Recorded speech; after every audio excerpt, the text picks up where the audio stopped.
so long. We really appreciate it. My name is Alexandra Gardner. This is Bo Zhu, Ginny Liu, and we have Eleanor Katzenboris, and one of our newest team members who actually isn't in this class but showed up to support us, Brian Harris. We are I&I Mentor for America.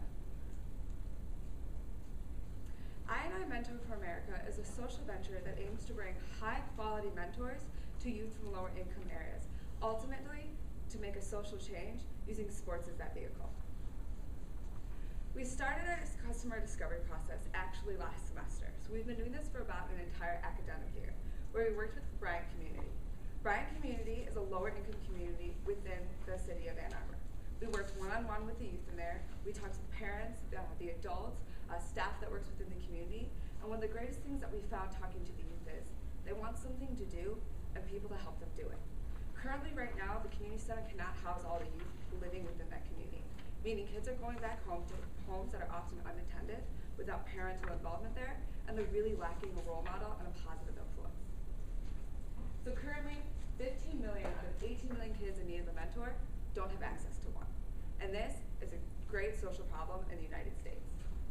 And it's a problem that we want to address. Statistics have already shown that youth who have a positive influence and a positive role model in their life are 37% more likely to have higher achievement test scores. They're 40% less likely to start using illegal drugs. They are 52% likely to skip a day of school. All of these statistics are really important factors in a youth's development. And as we can see from these, we know that positive role models and people who are invested in the livelihood of these children at a young age really do make an influence for the rest of their lives. So why isn't this mentoring available? Well, we've seen a couple problems for why mentors can't reach these lower income youth. First, there's a lack of resources. These positive role models and mentors just aren't being accessible or getting to these lower income areas. So lack of accessibility and availability to these extracurricular activities. Currently, Washington County this year alone cut their budget of about $1 million in extracurricular activities and specialty programs, meaning that if these youth can't get access to them at home, they can't get access to them at school anymore. Third, existing organizations don't necessarily have the qualified volunteers that we need to make a social impact in these youth's life. They don't have the know-how or the socioeconomic, cultural, and racial understanding of these youth's backgrounds to fully understand how to make the greatest influence. And lastly, existing sports programs are just too expensive. As a person who played sports growing up, I understand the financial strain that it can play on parents and a household and the time commitment. You have two full-time working parents or come from a single-parent household, sports is going to be the last criteria on your list to be able to afford. It's just a financial strain that these kids and these families can't take on right now. So what are our solutions? Well, our solutions want to address all of these points.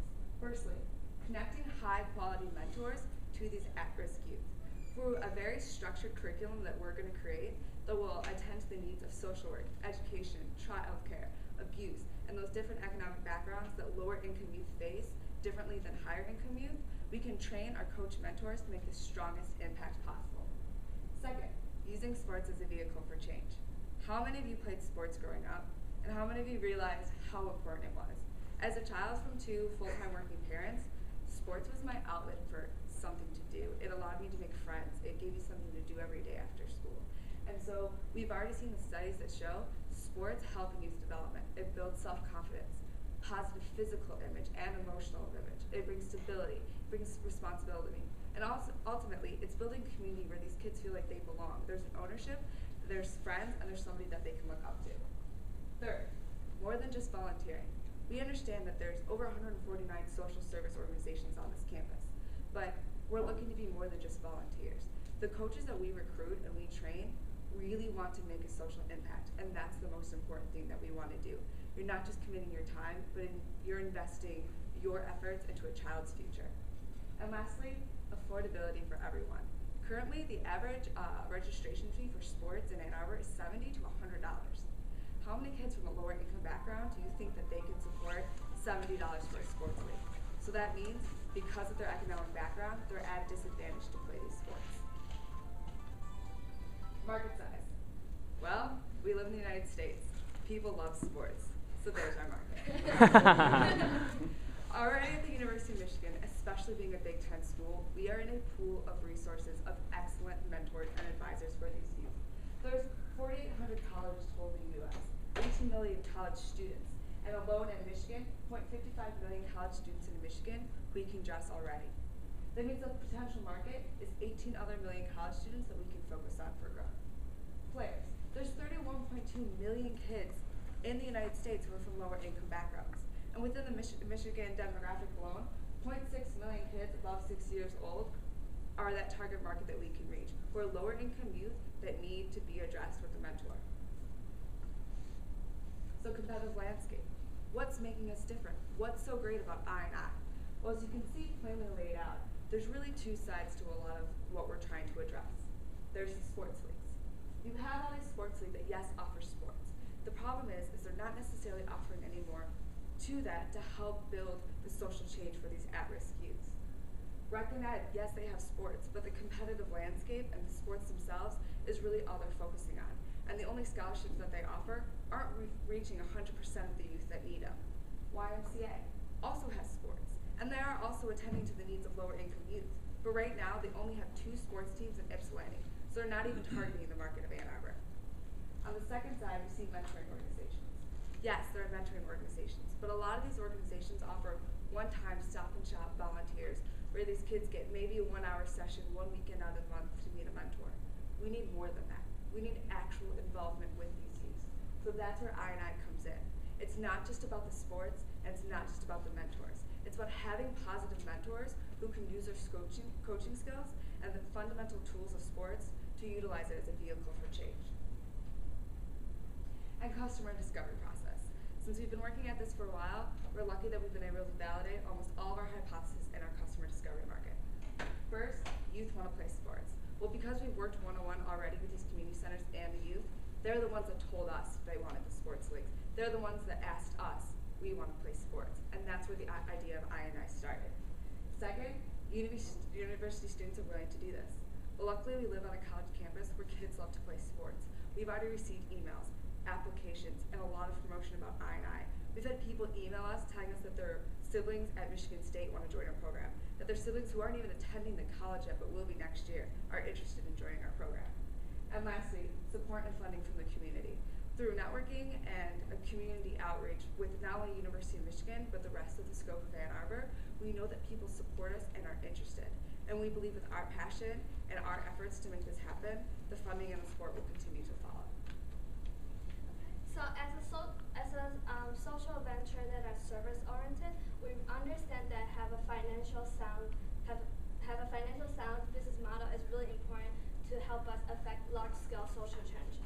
So looking at the red arrows, which represent our expenses, our major expenses will go to recruit and to train college students become our quality products. And then we'll place them into 2 models here. First one, we want to work with the local community centers who lack the resources to provide these after school or summer camp for their kids. So that's our core value propositions. Although these community centers could not offer us cash in revenue, but they could offer us service exchange, and also our coaches will be able to lead these teams in fundraising and a lot of in-kind donations that are going into I&I. In addition to the Model 1, we also discovered there are a need from existing sports leagues. They need quality coaches, but also enough coaches. Like we talked to YMCA, and they are constantly struggling with getting enough qualified coaches. So we're hypothesizing if we build I&I as a really strong brand, if we demonstrated that our coaches are really committed, we're really effective, we're really impactful, they will be willing to pay us for us to recruit coaches and as well as to train coaches. So these 2 products will essentially reach to the youth and the demographic that we really want to target. In addition to these revenue streams, we are also hoping to get some from the ad sales, which will essentially go to equipment or jerseys, but also donors and grants, because we believe this model is truly compelling and has the ability to scale up. In addition, like on the way down the road, we really want to franchise this to the top universities out there where they have the connection with local communities. So selling our curriculum, selling our franchise would be the final revenue stream down the road. So our cost for per team right now is looking at around $600, and we have a fixed cost around $70,000 per year, which covered the full-time employee and a lot of administrative costs. But because we have multiple streams of revenue models, we will be able to reach a break-even point at 120 coaches, which is about 60 teams at year 3. So, yeah. So in order to make this happen, there's really 2 key things we need to do. So first is to build INI as a very strong brand. We want, after this year pilot program, we want everyone in the University of Michigan talking about INI. INI is a sexy community service job. I wanted to do INI because it's rewarding, because I get to affect social impact, and because I'm changing this kid's life. And second of all is really to leverage the partnership with the university units, and that is the key strategy that we're using right now to reduce a lot of our costs, because we have rich academic units here, and we already got agreement from School of Social Work, School of Education, School of Kinesiology, who are willing to partner with us to co-develop the really empowering and rigorous training curriculum. But also we have a really well-resourced athletic department here in the University of Michigan. What if we got Denard Robinson to participate in our program, and there will be people paying to come to our game day to just, shake hands with him? So this is the model we're essentially talking about. We want to base in a university where we have rich academic resources, but also star players and also student athletes who will want to work with us to really add value and really add appeal to our program. And so we're running out of time, but I just wanted to go briefly over this slide. We understand that measuring our impact and success is really, really important. So here are a few of the objectives that we want to attain. We understand there's a lot of issues in mentoring and helping youth development, and we only can actually address only a few of them, so we really want to focus on giving them access to mentorship and extracurricular activities that we hope will help them in their studies, in their graduation, or reducing the dropout rate, as well as improving as a bonus their image of the community and of themselves. And then kind of what we just wanted to do was show you some of the ways that we've been validated throughout this semester. We had an info session where there were a number of students that came, and actually we found that 3 students actually applied the next day, which we were really fortunate to have. We've had a lot of different support from various organizations that we partner with, and I think the praise is that we have 3 new team members that were actually so compelled by our idea that they actually wanted to join with us for this summer. And this is just an idea. The only thing I want to point out about our milestones is securing national partnerships and expanding outside of Michigan. Our idea is we don't want to stay just in Ann Arbor and just affect the few hundred or a few thousand kids locally, but we believe that there are millions of students and youth all over the country, whether it's universities like Yale, any university in New York, you have Johns Hopkins in Baltimore, and these are all very prestigious universities in lower income communities that we believe that this model is very replicable and applicable to those areas. And then finally, we just want to go over our team. We just want to thank just all of our team members. I want to thank all of our team members for just bearing with me, and as well as our new teammates. We are all committed to pushing through with this during the summer, as you can obviously tell. And then our lessons learned briefly is that we want to serve. There's tons of people doing this mentoring work, and we really want to partner with all of them. We don't believe that we're necessarily competing with them, but that there's a huge addressable need in this space. We want to keep pitching our idea to everyone, which we're doing right now. We believe revenue models are important that we learned because originally we didn't really have an established revenue model. We believe that sustainability is key to our model. And then finally, sleep is optional, as we found out last night. And then our last lesson learned is don't be afraid to ask. And what we're asking is that we want all of your help to actually make the social change, because we believe that what we're doing is really an impactful thing that's going on here in the University of Michigan and can be expanded to nationwide. So, ways that you can help is funding, even board of directors advising, or partnerships, because we will be here during the summer